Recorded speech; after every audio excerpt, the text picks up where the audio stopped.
What's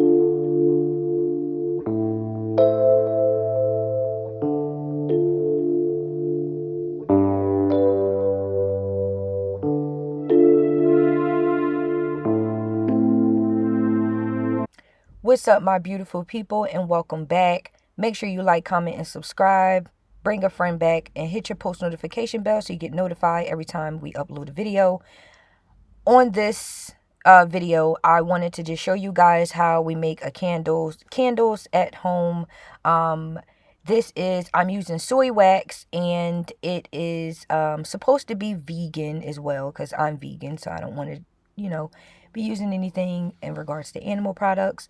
But I hope this helps you guys out. I hope you enjoy it.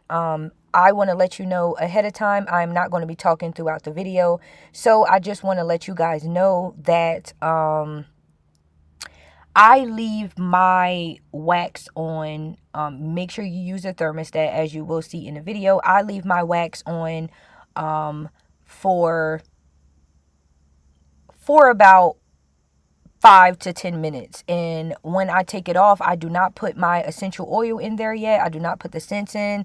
I let it sit all the way until, some people say wait till it gets to 65, some people say wait till it gets to 55, but I personally wait until it gets to like 45, 50, and you will see why, because it starts to turn into the candle, and the closer it is to turning into the candle, the better it is for the scent to be submerged and to, be balanced perfectly.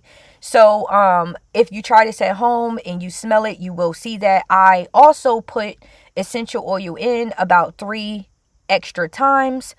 You will see that as well. So if you do a few drops here, a few drops there, eventually it will all, go together, and it will smell beautiful. That's how I was able to work my way into getting the scent stronger than the actual wax, because the wax is pretty strong itself, and I kind of messed up a few times when I tried to make it over and over again. So just with practice and repetition, you will get it right. So without further ado, let's get into it. Also, guys, because I won't be talking throughout the video, if you have any questions, please make sure you leave it down below and I will answer it. However, I do want to let you guys know that this is a scented candle making kit, DIY, on Amazon from the Drunken Tango store. Make sure you check it out. They give you everything included in it, and it really helps you out in regards to really making your own from scratch. So again, make sure you like, comment, and subscribe, and make sure you leave your comments down below, and I will answer them the best to my knowledge. This is my first time using this, so just bear with me. Well, I practiced with it a few times, but this is my first time using this kit. All right, guys, let's get into it.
guys.